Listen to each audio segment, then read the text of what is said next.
23 1 മുതലുള്ള വാക്യങ്ങൾ. അനന്തരം അവർ എല്ലാവരും കൂട്ടമേ എഴുന്നേറ്റു അവനെ പീലാത്തോസിന്റെ അടുക്കൽ കൊണ്ടുപോയി, ഇവൻ ഞങ്ങളുടെ ജാതിയെ മറിച്ചു കളയുകയും താൻ ക്രിസ്തു എന്ന രാജാവാകുന്നുവെന്ന് പറഞ്ഞുകൊണ്ട് കൈസർക്ക് കരം കൊടുക്കുന്നത് വിരോധിക്കുകയും ചെയ്യുന്നതായി ഞങ്ങൾ കണ്ടു എന്ന് കുറ്റം ചുമത്തി തുടങ്ങി. പീലാത്തോസ് അവനോട്, നീ യഹൂദന്മാരുടെ രാജാവോ എന്ന് ചോദിച്ചതിന്, ഞാനാകുന്നു എന്ന് അവനോട് ഉത്തരം പറഞ്ഞു. പീലാത്തോസ് മഹാപുരോഹിതന്മാരോടും പുരുഷാരത്തോടും, ഞാൻ ഈ മനുഷ്യനിൽ കുറ്റമൊന്നും കാണുന്നില്ല എന്ന് പറഞ്ഞു.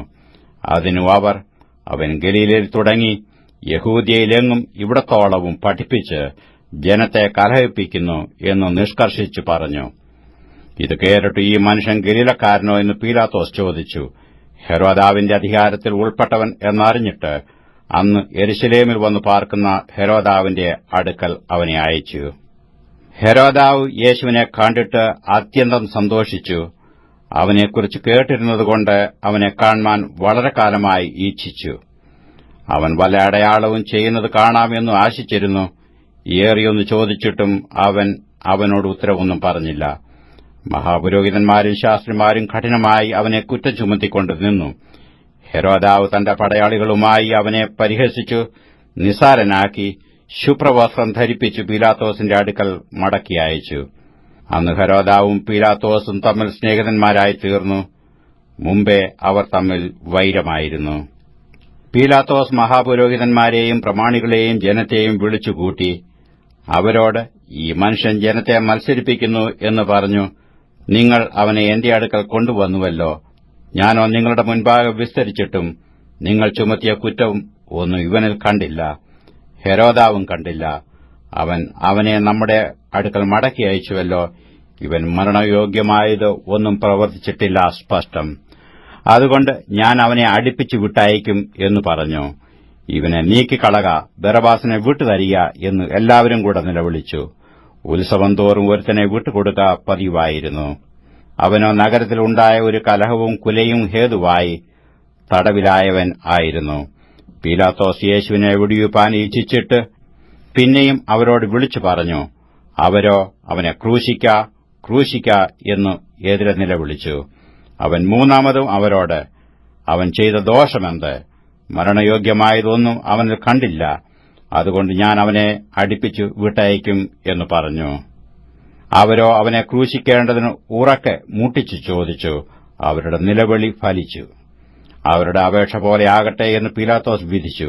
കലഹവും കുലയും ഹേതുവായി തടവിലായവനെ അവരുടെ അപേക്ഷ പോലെ വിട്ടുകൊടുക്കുകയും യേശുവിനെ അവരുടെ ഇഷ്ടത്തിന് ഏൽപ്പിക്കുകയും ചെയ്തു. അവനെ കൊണ്ടുപോകുമ്പോൾ വയലിൽ നിന്ന് വരുന്ന ശിമോൻ എന്ന ഒരു കുറേനക്കാരനെ അവർ പിടിച്ചു ക്രൂശി ചുമപ്പിച്ചു യേശുവിന്റെ പിന്നാലെ നടക്കുമാറാക്കി. ഒരു വലിയ ജനസമൂഹവും അവനെ ചൊല്ലി വിലപിച്ച് മുറയിടുന്ന അനേകം സ്ത്രീകളും അവന്റെ പിന്നാലെ ചെന്നു. യേശു തിരിഞ്ഞു അവരെ നോക്കി, യെരൂശലേം പുത്രിമാരെ എന്നെ ചൊല്ലിക്കരയേണ്ട, നിങ്ങളെയും നിങ്ങളുടെ മക്കളെയും ചൊല്ലിക്കരവീൻ. മറ്റുകളും പ്രസവിക്കാത്ത ഉദരങ്ങളും കുടിപ്പിക്കാത്ത മുലകളും ഭാഗ്യമുള്ളവ എന്ന് പറയുന്ന കാലം വരുന്നു. അന്ന് മലകളോട് ഞങ്ങളുടെ മേൽ വീഴുവീനെന്നും കുന്നുകളോട് ഞങ്ങളെ മൂടുവീൻ എന്നും പറഞ്ഞു തുടങ്ങും. പച്ചമരത്തോട് ഇങ്ങനെ ചെയ്താൽ ഉണങ്ങിയതിന് എന്ത് ഭവിക്കും എന്ന് പറഞ്ഞു. ദുഷ്പ്രവർത്തിക്കാരായ വേറെ രണ്ടുപേരെയും അവനോടുകൂടെ കൊല്ലേണ്ടതിന് കൊണ്ടുപോയി. തലയോടിടം എന്ന സ്ഥലത്ത് എത്തിയപ്പോൾ അവർ അവിടെ അവനെയും ദുഷ്പ്രവർത്തിക്കാരെയും ഒരുത്തനെ വലത്തും ഒരുത്തനെ ഇടത്തുമായി ക്രൂശിച്ചു. എന്നാൽ യേശു, പിതാവേ, ഇവർ ചെയ്യുന്നത് ഇന്നതെന്ന് അറിയായികൊണ്ട് ഇവരോട് ക്ഷമിക്കണമേ എന്ന് പറഞ്ഞു. അനന്തരം അവർ അവന്റെ വസ്ത്രം വിഭാഗിച്ച് ചീട്ടിട്ടു ജനം നോക്കിക്കൊണ്ടുനിന്നു. ഇവൻ മറ്റുള്ളവരെ രക്ഷിച്ചുവല്ലോ, ദൈവം തെരഞ്ഞെടുത്ത ക്രിസ്തുവെങ്കിൽ തന്നെത്താൻ രക്ഷിക്കട്ടെ എന്ന് പ്രധാനികളും പരിഹസിച്ചു പറഞ്ഞു. പടയാളികളും അവനെ പരിഹസിച്ചു. അടുത്തുവന്നു അവന് പുളിച്ച വീഞ്ഞു കാണിച്ചു. നീ യഹൂദന്മാരുടെ രാജാവുവെങ്കിൽ നിന്നെ തന്നെ രക്ഷിക്ക എന്ന് പറഞ്ഞു. ഇവൻ യഹൂദന്മാരുടെ രാജാവ് എന്നു ഒരു മേലെഴുത്തും അവന്റെ മീതെ ഉണ്ടായിരുന്നു.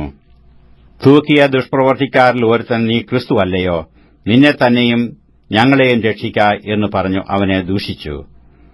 മറ്റവനോ അവനെ ശാസിച്ചു. സമശിക്ഷാവിധിയിൽ തന്നെയായിട്ടും നീ ദൈവത്തെ ഭയപ്പെടുന്നില്ലയോ? നാമോ ന്യായമായിട്ട് ശിക്ഷ അനുഭവിക്കുന്നു. നാം പ്രവർത്തിച്ചതിനു യോഗ്യമായതല്ലോ കിട്ടുന്നത്. ഇവനോ അരുതാത്തതൊന്നും ചെയ്തിട്ടില്ല എന്ന് പറഞ്ഞു. പിന്നെ അവൻ, യേശുവേ, നീ രാജ്യത്വം പ്രാപിച്ചു വരുമ്പോൾ എന്നെയും ഓർത്തുകൊള്ളണമേ എന്ന് പറഞ്ഞു. യേശു അവനോട്, ഇന്ന് നീ എന്നോടുകൂടെ പരദീസയിൽ ഇരിക്കുമെന്ന് ഞാൻ സത്യമായി നിന്നോട് പറയുന്നു എന്ന് പറഞ്ഞു. ഏകദേശം 6 മണി നേരമായപ്പോൾ സൂര്യൻ ഇരുണ്ടുപോയിട്ട് 9 മണിവരെ ദേശത്തൊക്കെയും അന്ധകാരമുണ്ടായി. ദൈവമന്ദിരത്തിലെ തിരശ്ശീല നടുവെ ചീന്തിപ്പോയി. യേശു അത്യുച്ചത്തിൽ, പിതാവേ, ഞാൻ എന്റെ ആത്മാവിനെ തൃക്കൈയിൽ ഏൽപ്പിക്കുന്നുവെന്ന് നിലവിളിച്ചു പറഞ്ഞു. ഇത് പറഞ്ഞിട്ട് പ്രാണനെ വിട്ടു. ഈ സംഭവിച്ച ശതാധിപൻ കണ്ടിട്ട്, ഈ മനുഷ്യൻ വാസ്തവമായി നീതിമാനായിരുന്നു എന്ന് പറഞ്ഞ് ദൈവത്തെ മഹത്വപ്പെടുത്തി. കാൺമാൻ കൂടി വന്ന പുരുഷാരമൊക്കെ സംഭവിച്ചത് കണ്ടിട്ട് മാറത്തടിച്ചുകൊണ്ട് മടങ്ങിപ്പോയി. അവന്റെ പരിചയക്കാർ എല്ലാവരും ഗലീലയിൽ നിന്നു അവനെ അനുഗമിച്ച സ്ത്രീകളും ഇത് നോക്കിക്കൊണ്ട് ദൂരത്ത് നിന്നു. അരിമത്യ എന്നൊരു യഹൂദ്യ പട്ടണക്കാരനായി നല്ലവനും നീതിമാനും ദൈവരാജ്യത്തെ കാത്തിരുന്നവനുമായ യോസഫ് എന്നൊരു മന്ത്രി, അവൻ അവരുടെ ആലോചനയ്ക്കും പ്രവൃത്തിക്കും അനുകൂലമല്ലായിരുന്നു. പിലാത്തോസിന്റെ അടുക്കൽ ചെന്നു യേശുവിന്റെ ശരീരം ചോദിച്ചു. അത് ഇറക്കി ഒരു ശീലയിൽ പൊതിഞ്ഞു പാറയിൽ വെട്ടിയിരുന്നതും ആരെയും ഒരിക്കലും വെച്ചിട്ടില്ലാത്തതുമായ കല്ലറയിൽ വെച്ചു. അന്ന് ഒരുക്കനാളായിരുന്നു. ശബ്ബത്തും ആരംഭിച്ചു. ഗലീലയിൽ നിന്നു അവനോടുകൂടെ പോന്ന സ്ത്രീകളും പിന്നാലെ ചെന്നു കല്ലറയും അവന്റെ ശരീരം വെച്ച വിധവും കണ്ടിട്ട് മടങ്ങിപ്പോയി. സുഗന്ധവർഗവും പരിമളതൈലവും ഒരുക്കി കൽപ്പനയനുസരിച്ച് ശബ്ബത്തിൽ സ്വസ്ഥമായിരുന്നു.